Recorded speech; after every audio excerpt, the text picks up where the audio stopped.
বন্ধুরা জানো, আল্লাহর কাছে বান্দার অন্তরের দাম, অন্তরের দাম, অন্তরের দাম। অন্তর ব্যতীত অন্য কিছুর দাম কিন্তু বান্দার আল্লাহর কাছে নাই। আল্লাহর কাছে অন্তর ব্যতীত অন্য কিছুর দাম কিন্তু আল্লাহর কাছে নাই।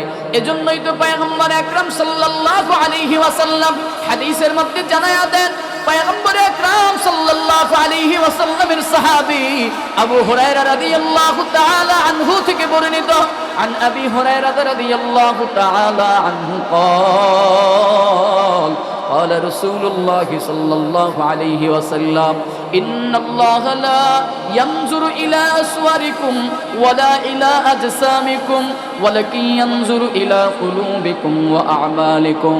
জানো কি বন্ধু, জানো আল্লাহর কাছে বান্দার অন্তরের দাম। আল্লাহর কাছে বান্দার টাকা পয়সার কোনো দাম নাই। আল্লাহর কাছে বান্দার বংশ গৌরবের কোনো দাম নাই। আল্লাহর কাছে বান্দার ক্ষমতার কোনো দাম নাই। আল্লাহর কাছে বান্দার পাওয়ারের কোনো দাম নাই। আল্লাহর কাছে বান্দার অর্থনৈতিক কোনো ব্যাপার সেবারের দাম নাই। আল্লাহ তাআলা এজন্যই কিয়ামতের ময়দানে বান্দার অন্তরের দিকে তাকাইয়া তাকাইয়া আল্লাহ তাআলা বিচার করবেন। রাসূল করিম সাল্লাল্লাহু আলাইহি ওয়াসাল্লাম জানালেন, ইন্নাল্লাহা লা ইয়ানজুরু ইলা সুওয়ারিকুম ওয়ালা ইলা আজসামিকুম। আল্লাহ তাআলা ময়দানে মাহশারে বান্দার বিচার করবেন। বলে কোন দিকে তাকাইয়া বিচার করবেন? পয়গম্বর বলেন, না না, বান্দার চেহারার দিকে আল্লাহ তাআলা তাকাবেন না। বান্দার চেহারার দিকে তাকাবেন না, শরীরের দিকেও আল্লাহ তাআলা বান্দার তাকাবেন না, বান্দার ধন দৌলতের দিকেও তাকাবেন না। তো কোন দিকে তাকাইয়া বিচার করবেন? রাসূল বলেন, ওয়ালাকি ইয়ানজুরু ইলা কুলুবিকুম ওয়া আ'মালিকুম। আল্লাহ তাআলা বান্দার অন্তরের দিকে তাকাইবেন।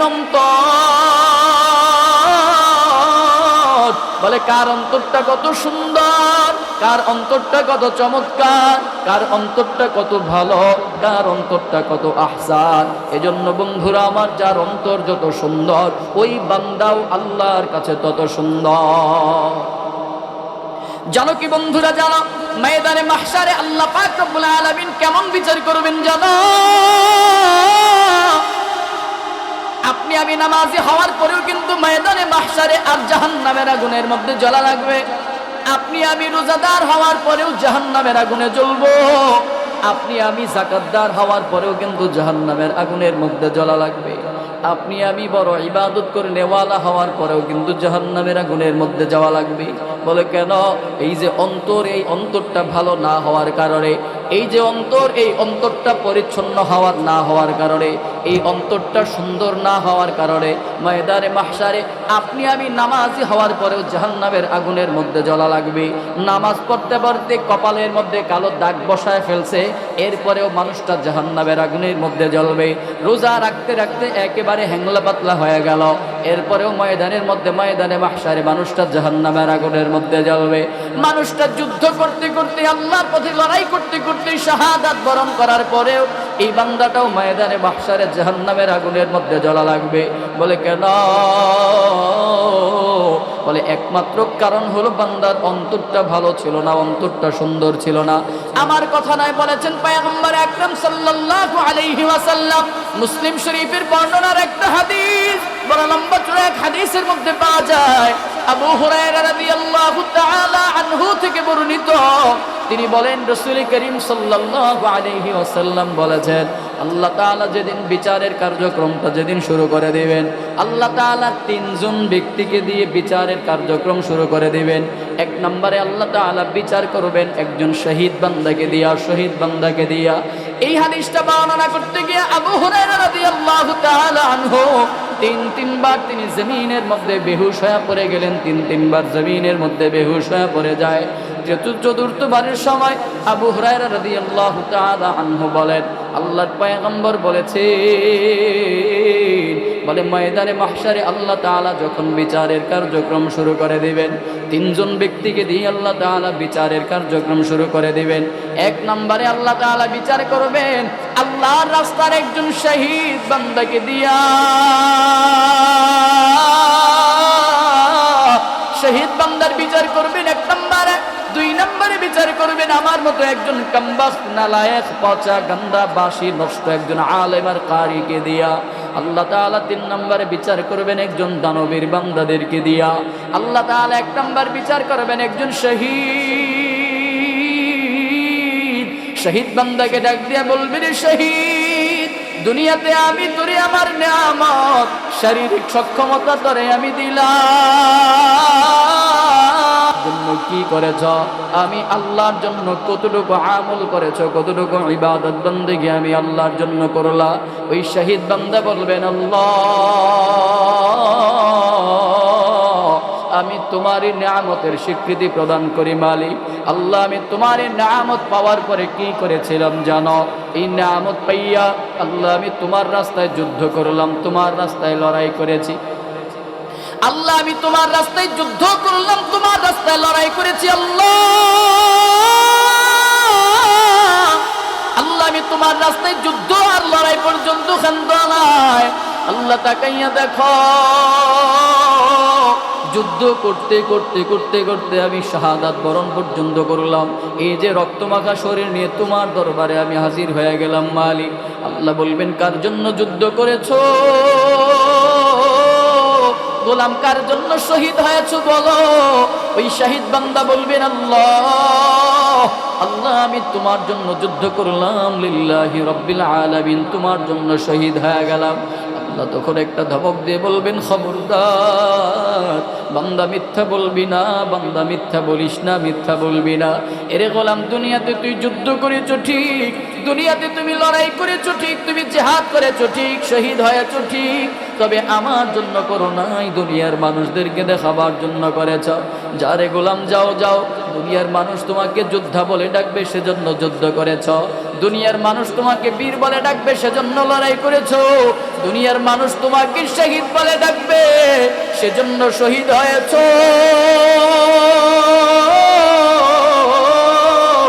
যারে গোলাম, যাও যাও, দুনিয়ার নিয়তের উপরে বরকত দুনিয়ার মধ্যে পেয়ে গেছো, আমার দরবারে কিছু নাই, আমার দরবার থেকে হালাক। আল্লাহ তাআলা আযাবের ফেরেশতাদেরকে ডাক দিয়ে বলবেন, ফেরেশতারা, এই নাফরমানকে উপর করে শোয়াও, এই নাফরমানকে উপর করে শোয়াইয়া টেনে টেনে হেচড়ায়া হেচড়ায়া জাহান্নামের আগুনের মধ্যে নিয়ে ফেলাও। আল্লাহর আযাবের ফেরেশতারা তখন ওই শহীদ বান্দাকে উপর করে শোয়াইয়া টেনে টেনে হেচড়ায়া হেচড়ায়া জাহান্নামের আগুনের মধ্যে নিয়ে ফেলাবে। আল্লাহ তাআলা 2 নম্বরে বিচার করার জন্য ডাক দিবেন আমার মতো একজন পচা গান্দা বাসি নষ্ট কামবাস আলেমকে। আল্লাহ ডাক দিয়ে বলবেন, রে আলেম, দুনিয়াতে আমি তোরে আমার কোরআনের ইলম তোর সিনার মধ্যে তোরে আমি দান করলাম, কত চমৎকার মধুর একটা কণ্ঠ আমি তোরে দুনিয়াতে দান করলাম। বল রে গোলাম, বল, আমার এই নিয়ামত পাওয়ার পরে আমি আল্লাহর জন্য কি করেছো, কতটুকু আমল করেছো? এ আসরের মুসলমান শোনো, এ চান্দিনের মুসলমান শোনো, কসম খোদা, একটা কথাও মিথ্যা নয়। রাসূলের জবানের হাদিসগুলো, অনুবাদগুলো আপনাদেরকে শুনাইতেছি, শোনো। আলেমকে ডাক দিয়ে বলবে, রে আলেম, দুনিয়াতে আমি তোরে আমার নিয়ামত তোর সিনার মধ্যে আমি কোরআনের ইলম দিলাম, তোর সিনার মধ্যে কোরআনের বরকত আমি তোরে দিলাম, কত চমৎকার কত মধুর একটা কণ্ঠ আমি তোরে দুনিয়ার মধ্যে দান করলাম। বল রে গোলাম, বল, আমার এই নিয়ামত পাওয়ার পরে আমি আল্লাহর জন্য কি করেছো, কতটুকু আমল করেছো? ওই শহীদ বান্দা আলেম আর কারি বলবেন, আল্লাহ, দুনিয়াতে আমি তোমার এই নিয়ামতের স্বীকৃতি প্রদান করি, হ্যাঁ মালিক, এই নিয়ামত আমি পাইলাম, তবে জানো এই নিয়ামত পাওয়ার পরে আল্লাহ আমি কি করেছিলাম জানো? আল্লাহ, আমি দুনিয়াতে মানুষদেরকে কোরআনের বায়ান করে করে শোনাইতাম, দুনিয়াতে মানুষদেরকে কোরআনের তেলাওয়াত করে করে শোনাতাম। আল্লাহ, আমি দুনিয়াতে মানুষদেরকে দ্বীনের দাওয়াত দিতাম, দুনিয়াতে কোরআনের দার্স তাদরিস দিয়েছিলাম। আল্লাহ, আল্লাহ বলবেন, কার জন্য দিয়েছো? ওই আলেম আর কারি বলবেন, লিল্লাহি রাব্বিল আলামিন, আল্লাহ, আমি তোমার জন্য করেছি, শুধুমাত্র আমি তোমার জন্য করতাম, তোমার জন্য করেছি। আল্লাহ ধমক দিয়ে ডাক দিয়ে বলবেন, খবরদার বান্দা, মিথ্যা বলবি না, মিথ্যা বলিস না। এরে বান্দা, মিথ্যা বলবি না, মিথ্যা বলিস না। দুনিয়াতে কোরআনের দাওয়াত মানুষকে দিয়েছো ঠিক, তবে আমার জন্য নয়। দুনিয়াতে কোরআনের তেলাওয়াত করেছো ঠিক, তবে আমার জন্য নয়। দুনিয়াতে কোরআনের বায়ান করেছো ঠিক, তবে আমার জন্য নয়, দুনিয়ার মানুষকে দেখাবার জন্য। যারে গোলাম যাও, দুনিয়ার মানুষ দুনিয়াতে তোমাকে বড় বক্তা বলে ডাকতো, দুনিয়ার মানুষ তোমাকে বড় কারি বলে ডেকেছে, বড় খতিব বলে ডাকতো। দুনিয়াতে মানুষ তোমাকে বড় হুজুর বলে ডাকলে খুশি হইতা, না ডাকলে বেজার হয়ে যাইতা। দুনিয়ার মানুষ তোমাকে বড় বক্তা বলে ডাকলে খুশি হইতা, না ডাকলে বেজার হয়ে যাইতা। দুনিয়ার মানুষ তোমাকে বড় কারি বলে ডাকলে খুশি হইতা, কারি বলে না ডাকলে বেজার হয়ে যাইতা। যারে গোলাম যাও যাও, দুনিয়ার নিয়তের উপরে বরকত দুনিয়ার মধ্যে পেয়ে গেছো। আমার দরবারে কিছু নাই, আমার দরবার থেকে তুমি হালাক। আল্লাহ তাআলা অনুরূপ ভাবে আযাবের ফেরেশতাদেরকে ডাক দিয়ে বলবেন, ফেরেশতারা আমার এই নাফরমানকে উপর করে শোয়াও, এই নাফরমানকে উপর করে শোয়াইয়া টেনে টেনে হেচড়ায়া হেচড়ায়া জাহান্নামের আগুনের মধ্যে নিয়ে ফেলাও। আল্লাহর আযাবের ফেরেশতারা তখন ওই আলেম আর কারীকে উপর করে শোয়াইয়া ওই আলেম আর কারীকেও টেনে টেনে হেচড়ায়া হেচড়ায়া জাহান্নামের আগুনের মধ্যে নিয়ে ফেলাবে। আল্লাহ তাআলা বিচার করার জন্য 3 নম্বরে ডাক দিবেন একজন দানবীর বান্দাদেরকে, দানশীল বান্দাদেরকে। দানবীর বান্দাকে ডাক দিয়ে বলবে, রে দানবীর, দুনিয়াতে আমি তোরে আমার নেয়ামত, দুনিয়াতে আমি তোরে ধন সম্পদ আমি দিলাম, বল রে গোলাম বল বল, আমার নেয়ামত পাওয়ার পরে আমি আল্লাহর জন্য কি করেছো, কতটুকু আমল করেছো? ওই দানবীর বান্দা বলবেন, আল্লাহ আমি তোমার এই নেয়ামতের স্বীকৃতি প্রদান করি, হ্যাঁ মালিক নেয়ামত আমি ভোগ করলাম, তবে মালিক জানো এই নেয়ামত পাওয়ার পরে আমি কি করেছিলাম জানো? আল্লাহ আমি সিলায় রহম আত্মীয়তার বন্ধন আমি রক্ষা করেছি। আল্লাহ আমি আমার ভাইয়ের হক ভাইয়ের অধিকার আমি বুঝাইয়া দিতাম, আমার বোনের হক আমি বোনের অধিকার আমি বুঝাইয়া দিয়েছি। আল্লাহ জানো আমি মসজিদে দান করতাম, মাদ্রাসায় দান করতাম, আমি মাহফিলে দান করতাম, গরিব দুঃখী অসহায় মানুষের জন্য আমি দান করতাম। আল্লাহ এমন কোনো খাত নাই যেই খাতে দান করলে তুমি খুশি হইতা না, এমন প্রতিটা খাতে আমি দান করতাম, এমন প্রতিটা জায়গার মধ্যে আল্লাহ আমি দান করেছি। আমার মালিক তখন ডাক দিয়ে বলবে, রে গোলাম কার জন্য দান করেছো, কার জন্য ব্যয় করেছো? আল্লাহ তাআলার ডাকে সারা দিয়ে বান্দা বলবেন, আল্লাহ শুধুমাত্র তোমার সন্তুষ্টির জন্য আমি দান করতাম, তোমার জন্য দান করেছি। আল্লাহ বলবেন, খবরদার গোলাম মিথ্যা বলবি না, মিথ্যা বলিস না, দান করেছো ঠিক তবে আমার জন্য নয়, দান করেছো ঠিক তবে আমার জন্য করো নাই। আল্লাহ বলবেন, দুনিয়ার মানুষকে দেখাবার জন্য করেছো, দুনিয়ার মানুষ তোমাকে দানবীর বলে ডাকবে সেজন্য দান করেছো, দুনিয়ার মানুষ তোমাকে বড় দানশীল বলে ডাকবে সেজন্য দান করেছো। নামের শুরুতে আলহাজ বিশিষ্ট দানবীর না লাগলে বেজার হয়ে যাইতা, নামের শেষে দানবীর বলে না ডাকলে বান্দা তুমি বেজার হয়ে যাইতা, রাগ করতা। যারে গোলাম যাও যাও, দুনিয়ার নিয়তের উপরে বরকত দুনিয়ার মধ্যে পেয়ে গেছ, আমার দরবারে কিছু নাই, আমার দরবার থেকে তুমি হালাক। আল্লাহ তাআলা অনুরূপ ভাবে আযাবের ফেরেশতাদেরকে ডাক দিয়ে বলবেন, ফেরেশতারা এই নাফরমানকেও উপর করে শুয়াইয়া এই নাফরমানকেও টেনে টেনে হেচড়ায়া হেচড়ায়া জাহান্নামে ফালা। এজন্য বন্ধুরা আমার বলেছিলাম, আপনি আমি নামাজি হওয়ার পরেও জাহান্নামের আগুনের মধ্যে জ্বলা লাগবে।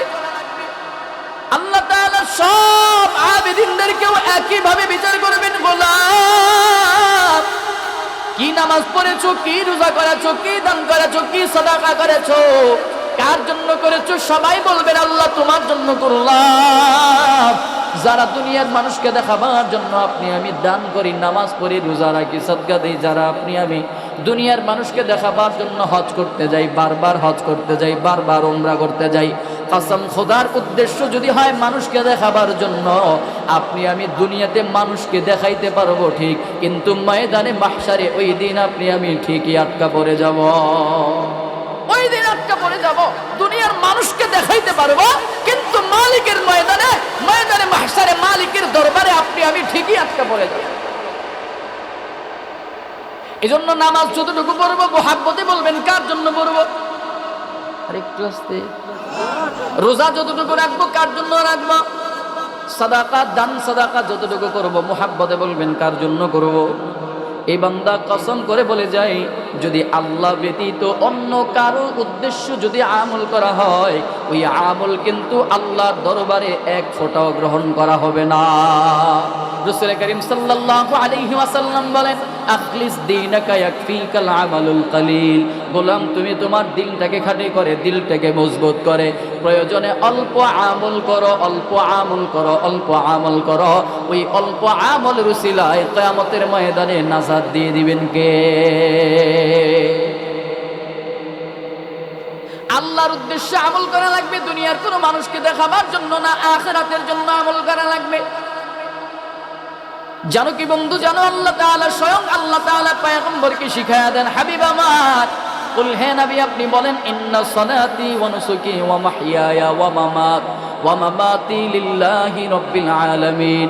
আল্লাহ তাআলা আপনার আমার পয়গম্বরকে শিখায়া দিলেন, হাবিব আমার আপনি বলেন, আমার নামাজ, আমার কুরবানি, ওয়া মাহইয়ায়া ওয়া মামাত, আমার জীবন, আমার মরণ, এক কথায় আমার সব কিছু, সব হবে আল্লাহর জন্য, আল্লাহর জন্য, আল্লাহর জন্য। একটু মুহাব্বতে বলবেন, আপনার আমার পেয়ারা পয়গম্বরের সব কিছু যদি আল্লাহর জন্য হয়, ওই পয়গম্বরের উম্মত, ওই পয়গম্বরের অনুসারী আপনি আমি হয়, ওই পয়গম্বরের আদর্শের সৈনিক আপনি আমি হয়, ওই পয়গম্বরের আশিক আপনি আমি হয়, বলেন তো আপনার আমার সব কিছু হবে একমাত্র কার জন্য? আল্লাহর জন্য। যদি অল্প যদি করতে পারি, সেটা যদি আপনা থেকে আপনা হয়, আল্লাহর জন্য যদি হয়, সেটার দাম আল্লাহর কাছে আছে। বলে কত দাম আছে জানা?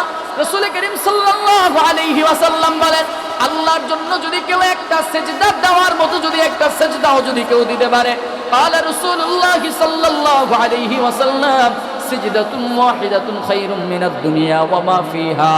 বলে কেউ যদি আল্লাহর জন্য একটা সেজদা যদি কেউ দিতে পারে, সেজদার মতো সেজদা যদি কেউ আল্লাহর জন্য যদি একটা সেজদাও যদি কেউ দিতে পারে, রাসূল বলেন ওই সেজদার দাম কত জানো? খায়রুম মিনাদ দুনিয়া ওয়া মা ফিহা। বলে তামাম দুনিয়া এবং দুনিয়ার মধ্যে যা কিছু আছে, এই সব কিছুর চাইতে একটা সেজদার দাম অনেক বড়। এজন্য আল্লাহর জন্য সবকিছু করতে হবে। রাজি আছি তো ইনশাআল্লাহ? আরেকটা আওয়াজ করে বলেন না, রাজি আছি তো ইনশাআল্লাহ? আল কাইয়িসু মান দানা নাফসাহু ওয়া আমিলা লিমা বাদাল মাউত।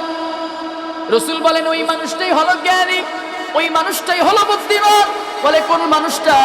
মান দানা নাফসাহু, যেই মানুষটা নিজের নফসের হিসাবটা নিজে মিলায়, ওয়া আমিলা লিমা বাদাল মাউত, বলে মৃত্যুর পরবর্তী জীবনের জন্য যেই মানুষটা আমল করে যায়, মৃত্যুর পরবর্তী জীবনের জন্য যেই মানুষটা আমল করে যায়, দুনিয়ার মানুষকে দেখাবার জন্য না, দুনিয়ার কাউকে খুশি করার জন্য না, মা বাবাকে খুশি করার জন্য না, স্ত্রী সন্তানকে খুশি করার জন্য না, বলে শুধুমাত্র মৃত্যুর পরবর্তী জীবন আখিরাতের জন্য। আখিরাতের জন্য যদি করতে হয়, আল্লাহর জন্য করা লাগবে। তার মানে ওই মানুষটাই হলো বুদ্ধিমান, ওই মানুষটাই হলো জ্ঞানী, যেই মানুষটা মৃত্যুর পরবর্তী জীবন মানে আল্লাহর জন্য, আখিরাতের জন্য যেই মানুষটা কাজ করে যায়। একটু মুহাব্বতে বলবেন, আমরা জ্ঞানী হতে চাই নাকি বোকা হতে চাই? ইনশাআল্লাহ। তাহলে গুণ লাগবে কয়টা? মনে আছে? গুণ লাগবে কয়টা? আর একটু জোরে। এরে বাবা, সামনেই তো নির্বাচন আসতেছে, ফাটায় তো লাইবেন আপনারা। হ্যাঁ, সামনেই তো আসতেছে, ফেব্রুয়ারি মাসেই তো। ওরে বাবা, ক্যাম্পাস আর স্লোগান যারে কয়, কিন্তু দিনের সময় দিনের মহাব্বতে একটু কথা বলবো, একটু আওয়াজ করে বলেন না, গুণ লাগবে কয়টা? প্রকৃতপক্ষের জ্ঞানী হওয়ার জন্য গুণ লাগবে দুইটা। এক নাম্বার, মান দানা নাফসাহু, এক নাম্বার গুণ হলো যে মানুষটা নিজের নফসের হিসাবটা নিজে করবে। দুই নাম্বার, ওয়া আমিলা লিমা বাদাল মাউত, মৃত্যুর পরবর্তী জীবনের জন্য যে মানুষটা কাজ করবে। তাহলে আমরা কাজ করব কি দুনিয়ার জন্য না আখিরাতের জন্য? রাজি আছি তো ইনশাআল্লাহ? এরপরে পয়গম্বর বলেছেন, হাদিসের শেষ অংশে পয়গম্বর বলেন, ওয়াল আজিজু মান আতবা নাফসাহু হাওয়াহা ওয়া তামান্না আলাল্লাহ। এরপরে বোকা কারা, নির্বোধ কারা সেটা শুনবেন না? এতক্ষণ তো শুনলাম শুধুমাত্র জ্ঞানী কারা, শরীয়তের দৃষ্টিতে রাসূলের মাপকাঠিতে কোন মানুষটা জ্ঞানী এটা শুনলাম। এবার বোকা কারা সেটা শুনবেন না? এটা শোনার জন্য তো আবার আধা ঘন্টা 40 মিনিট সময়ের দরকার। সেদিকে আর যাবো না ইনশাআল্লাহ। ইনশাআল্লাহুল আজিজ, আল্লাহ যদি হায়াতে বাঁচায়, যদি কখনো আবার সুযোগ হয়, আবার কখনো যদি আল্লাহ হায়াতে বাঁচায়, কখনো সুযোগ আল্লাহ দেন, বাকি হাদিসের বাকি অংশটা আপনাদেরকে ইনশাআল্লাহ শোনাবার চেষ্টা করব। তবে অনুবাদটুকু বলে যাই, বিস্তারিত বলতে না পারি। বোকা কারা, নির্বোধ কারা, তাদের পরিচয়টা জাস্ট অনুবাদের পরিচয়টা বলে যায়। রাসূল বলেন, ওয়াল আজিজু মান আতবা'a নাফসাহু হাওয়াহা ওয়া তামান্না আলাল্লাহ। বলে বোকা হলো এরা, কারা? যারা নিজের নফসের কথা মতো চলে, মন যা চায় তাই করে, আবার আশা রাখে আমি আল্লাহর জান্নাত পাবো। বুঝাইতে পারি নাই? নিজের নফস যা বলে তাই করে, মন মতো চলে, আবার আল্লাহর কাছে আশা রাখি কি? আল্লাহর কাছে আশা রাখে কি?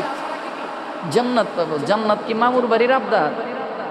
হ্যাঁ, জান্নাত কি মামুর বাড়ির আবদার যা আশা করলাম আর পেয়ে যাব?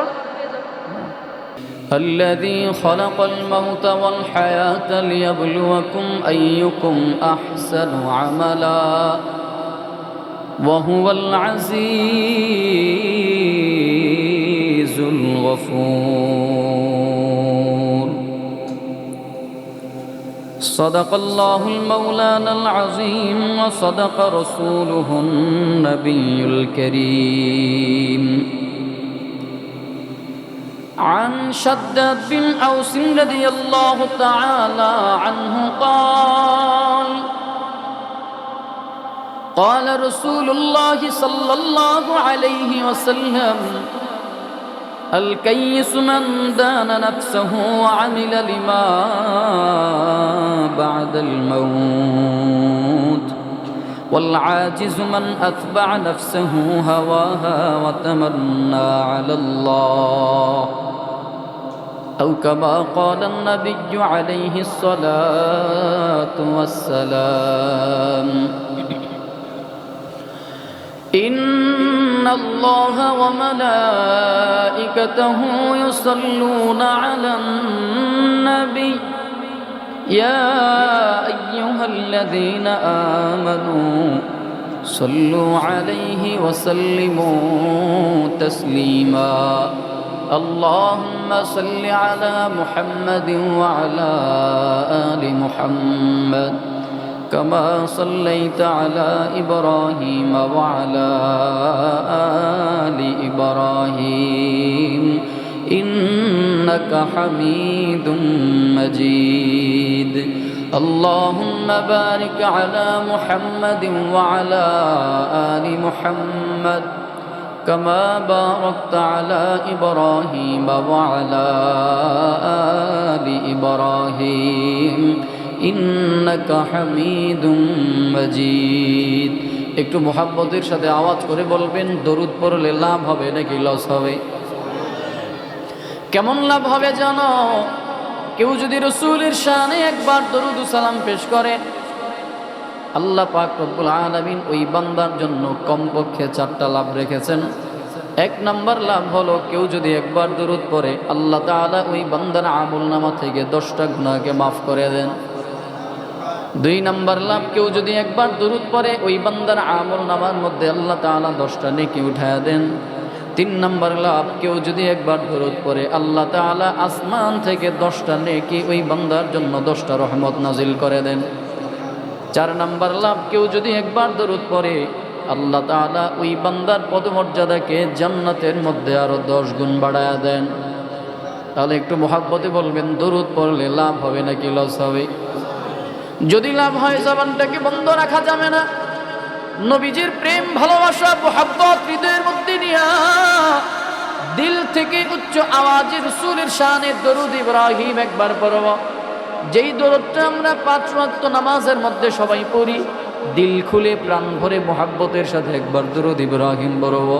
আল্লাহুম্মা সাল্লি আলা মুহাম্মাদিন ওয়া আলা আলি মুহাম্মাদ كما صليت على إبراهيم وعلى آل إبراهيم إنك حميد مجيد اللهم بارك على محمد وعلى آل محمد كما باركت على إبراهيم وعلى آل إبراهيم إنك حميد مجيد الحمد لله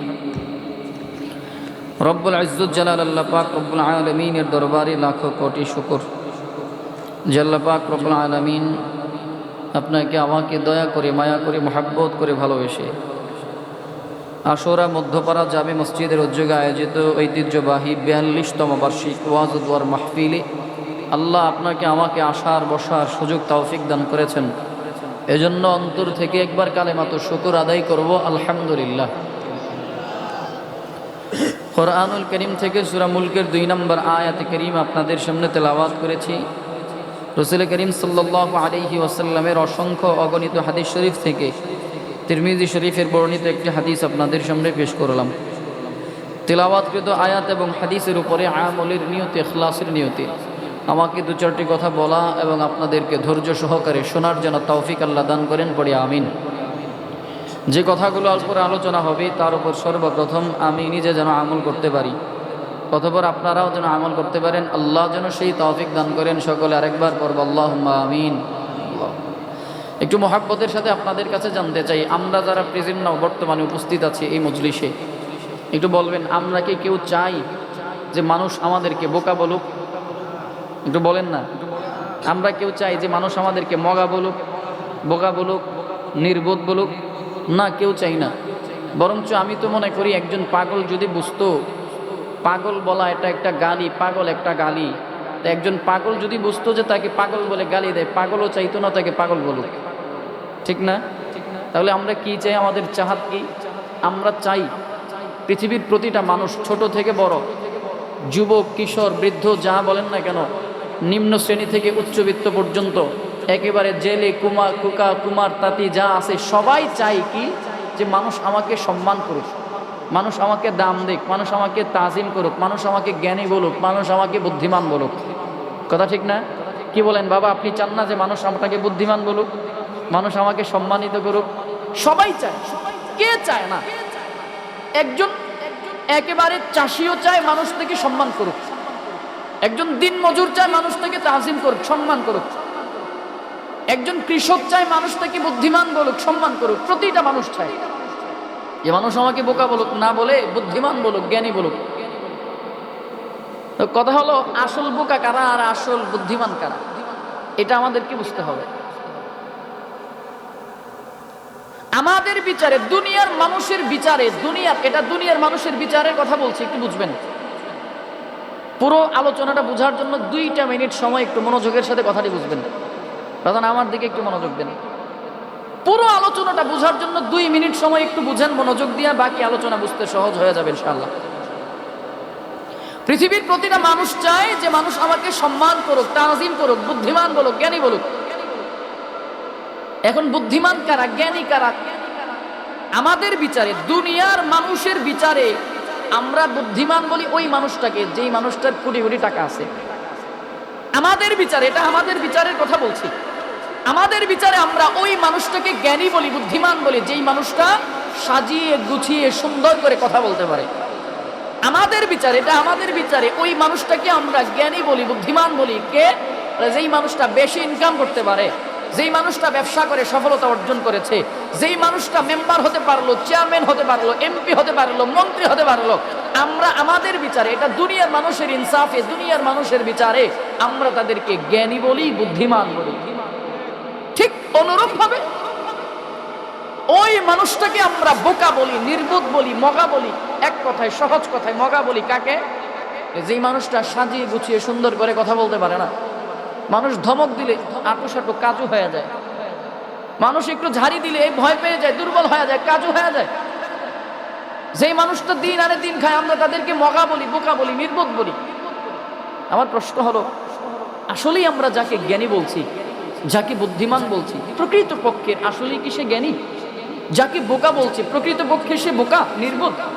হ্যাঁ, এবার আসে না, কে আসল জ্ঞানী আর কে বোকা, কে মগা? সহজ কথায় নবীজি সাল্লাল্লাহু আলাইহি ওয়াসাল্লাম একটা এই বোকা আর বুদ্ধিমান এদেরকে মাপকাঠি করার একটা নির্ণয় পয়গম্বর দিয়েছেন, চাবিকাঠি দিয়েছেন।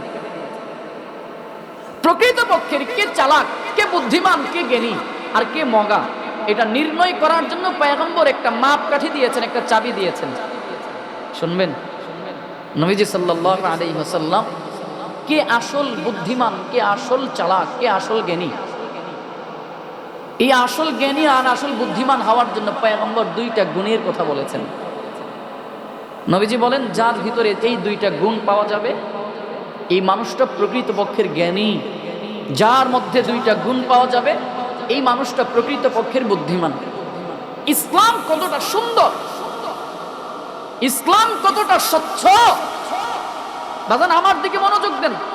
ইসলাম কতটা পরিপাটি, ইসলাম কতটা স্বচ্ছ, এই এক হাদিসের দিকে তাকালেও বোঝা যায়। আমাদের বিচারে জ্ঞানী হওয়ার জন্য বিশাল বিশাল কিছু করতে হয়, পড়াশোনা করতে হয়, ডাক্তার হতে হয়, প্রফেসর হতে হয়, ইঞ্জিনিয়ার হতে হয়। নবীজি বলেন না, জ্ঞানী হওয়ার জন্য তোমাকে ঢাকা মেডিকেল থেকে তোমাকে ডক্টর হওয়া লাগবে না, ডাক্তার হওয়া লাগবে না। জ্ঞানী হওয়ার জন্য, বুদ্ধিমান হওয়ার জন্য তোমাকে ঢাকা ভার্সিটি থেকে তোমাকে মাস্টার্স করতে হবে না। জ্ঞানী হওয়ার জন্য, বুদ্ধিমান হওয়ার জন্য তোমাকে বুয়েট থেকে তোমাকে ইঞ্জিনিয়ার হওয়া যাবে না, হওয়া লাগবে না। হ্যাঁ, কি লাগবে? দুইটা গুণ লাগবে। বলে এই দুইটা গুণ যার মধ্যে থাকবে প্রকৃতপক্ষে ওই মানুষটা জ্ঞানী, প্রকৃতপক্ষে ওই মানুষটা বুদ্ধিমান।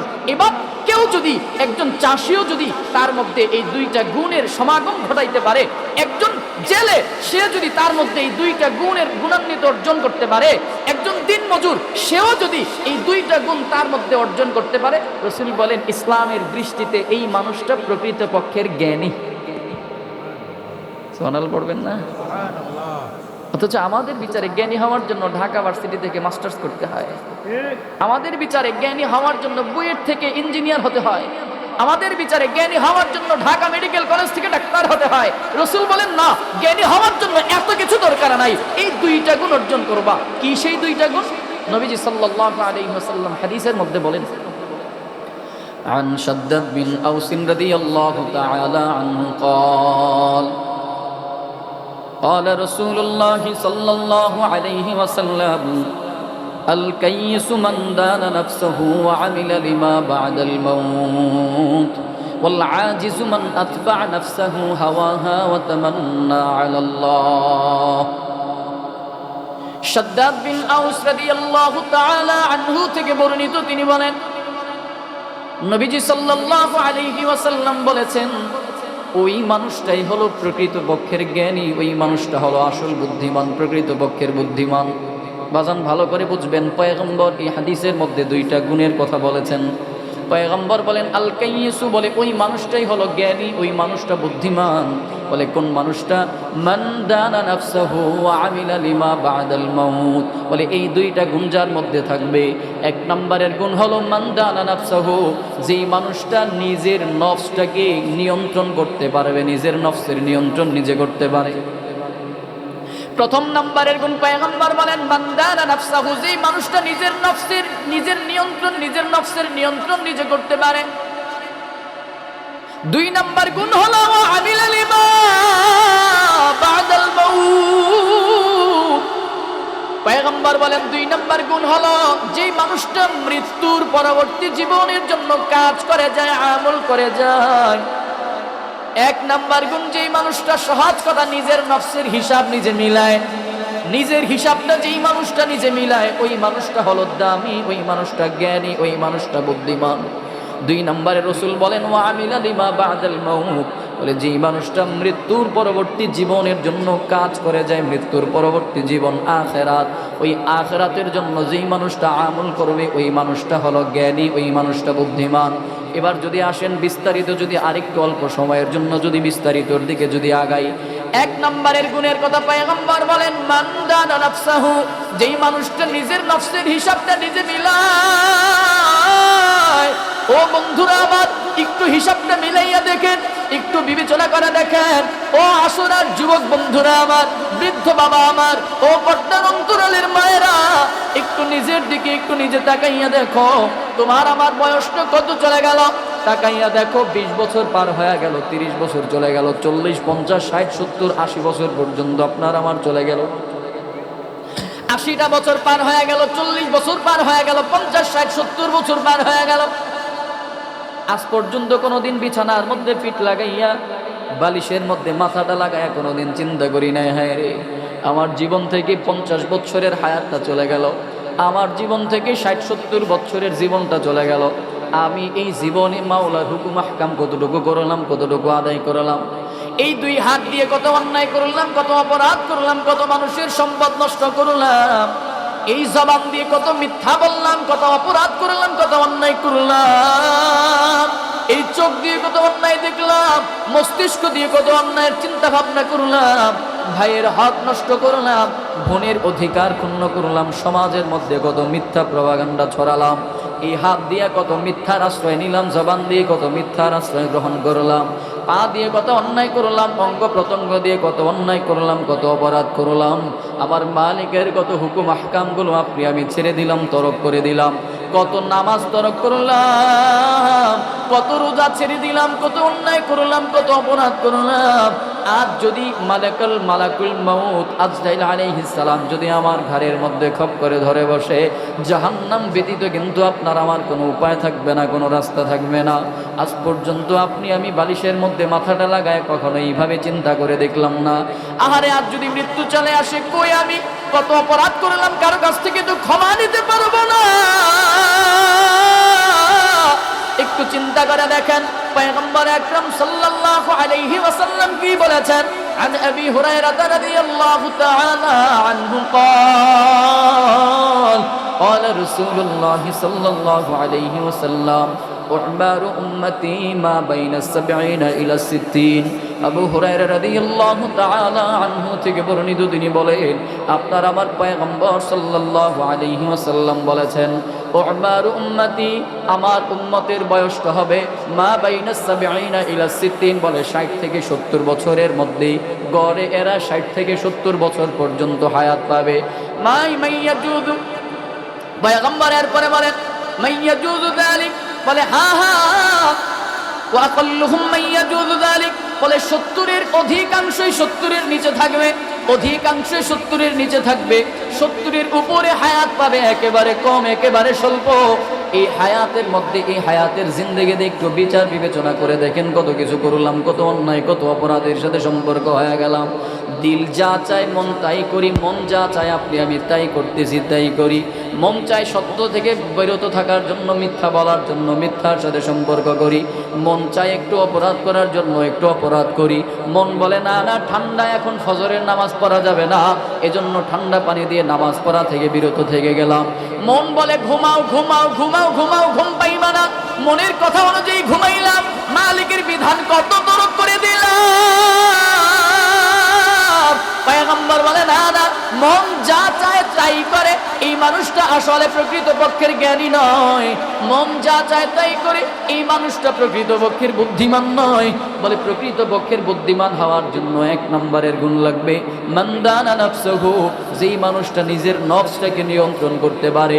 মন যা চায় তাই করে না, বরঞ্চ মনটাকে নিয়ন্ত্রণ করে।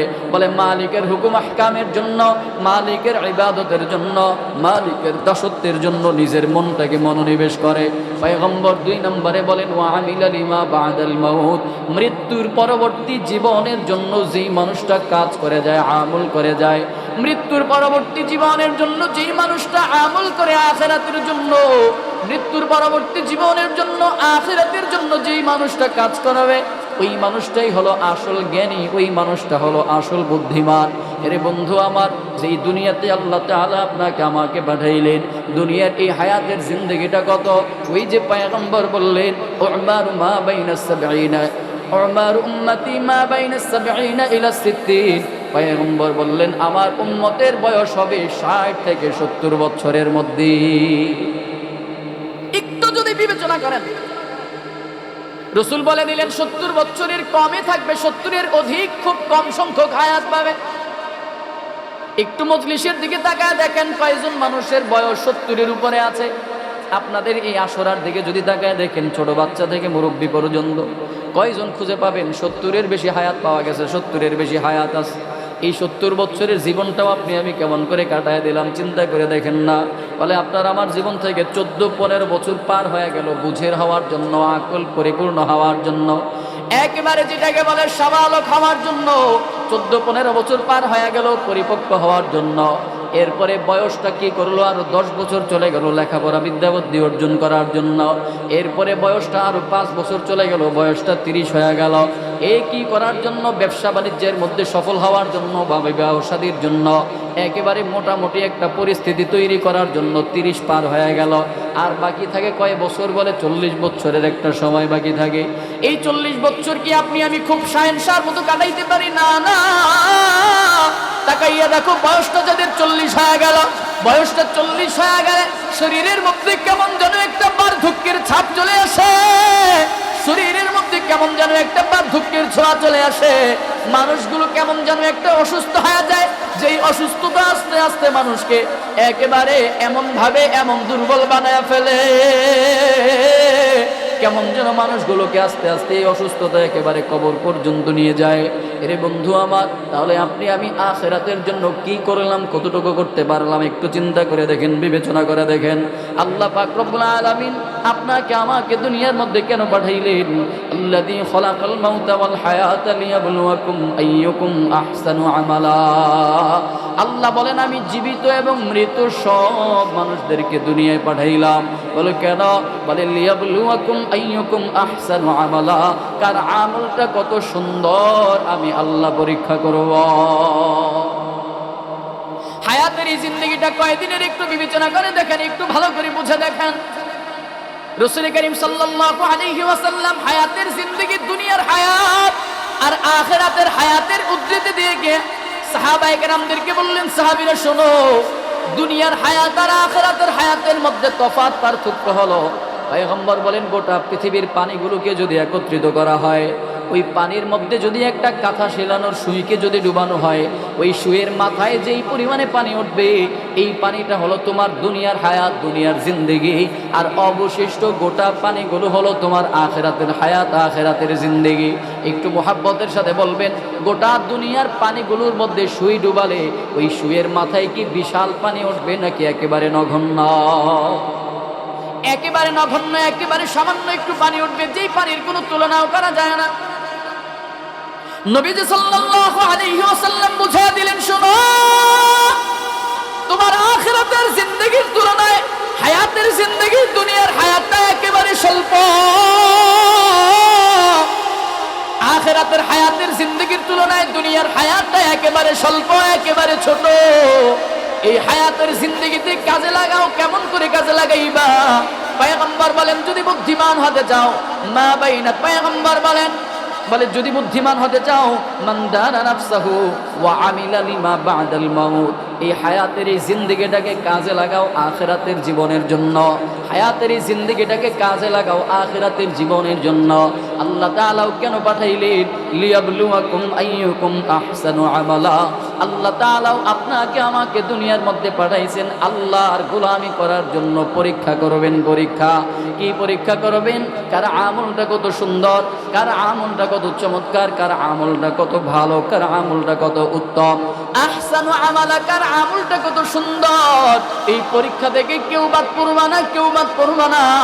আল্লাহ তাআলা এই পরীক্ষাকে আরো মজবুত করার জন্য আল্লাহ তাআলা বলেন, وَلَنَبْلُوَنَّكُمْ بِشَيْءٍ مِّنَ الْخَوْفِ وَالْجُوعِ وَنَقْصٍ مِّنَ الْأَمْوَالِ وَالْأَنفُسِ وَالثَّمَرَاتِ وَبَشِّرِ الصَّابِرِينَ। আল্লাহ বলেন, গোলাম, আমি তোমাদেরকে অবশ্যই অবশ্যই পরীক্ষা করব। আল্লাহ বলেন, আমি তোমাদেরকে অবশ্যই অবশ্যই পরীক্ষা করব। কেউ বাদ পড়বা না, পরীক্ষা থেকে কেউ বাদ পড়বা না। আল্লাহ বলেন, খৌফ, মাঝে মাঝে তোমাদেরকে আমি ভয় দিয়ে পরীক্ষা করব। আল্লাহ বলেন, জু', মাঝে মাঝে তোমাদেরকে আমি ক্ষুধা দিয়ে পরীক্ষা করব। আল্লাহ বলেন, ওয়াল আমওয়াল, মাঝে মাঝে আমি তোমাদেরকে সন্তান সন্ততি দিয়ে পরীক্ষা করব, সম্পদ দিয়ে পরীক্ষা করব। ওয়াত তামারাত, ফলমূল দিয়ে পরীক্ষা করব। মাঝে মাঝে বেশি দিয়ে পরীক্ষা করব, আবার মাঝে মাঝে কম দিয়ে পরীক্ষা করব। বলে, এই পরীক্ষার মধ্যে পড়ে আমি আল্লাহকে মনে রাখো নাকি আমি আল্লাহকে ভুলে যাও, পরীক্ষা করব। পরীক্ষা, কার আমলটা কত সুন্দর, কার আমলটা কত চমৎকার, পরীক্ষা করবেন। কার আমলটা কত ভালো, কার আমলটা কত আহসান, চান কার আমলটা কত সুন্দর, আল্লাহ পরীক্ষা করবেন, পরীক্ষা। এবার বলতে পারেন আমল সুন্দর হবে কিসের মাধ্যমে, আমল ভালো হবে কিসের মাধ্যমে? স্পষ্ট কথা, একেবারে সোজা সাপটা কথা হলো, বলে আমল সুন্দর হবে বান্দার অন্তর আর বান্দার কলবের মাধ্যমে। একেবারে সহজ কথা, আমল সুন্দর হবে বান্দার কলবের মাধ্যমে, অন্তরের মাধ্যমে। যার অন্তরটা যত সুন্দর, যার অন্তর যত ভালো, ওই বান্দার আমলও তত ভালো। যে বান্দার অন্তরটা যত সুন্দর, ওই বান্দাও আল্লাহর কাছে তত সুন্দর। যে বান্দার অন্তর যত পরিষ্কার, ওই বান্দাও আল্লাহর কাছে তত পরিষ্কার। যে বান্দার অন্তরটা যত আহসান, ওই বান্দাও আল্লাহর কাছে তত আহসান। যে বান্দার অন্তরটা যত পরিচ্ছন্ন, ওই বান্দাও আল্লাহর কাছে তত পরিচ্ছন্ন।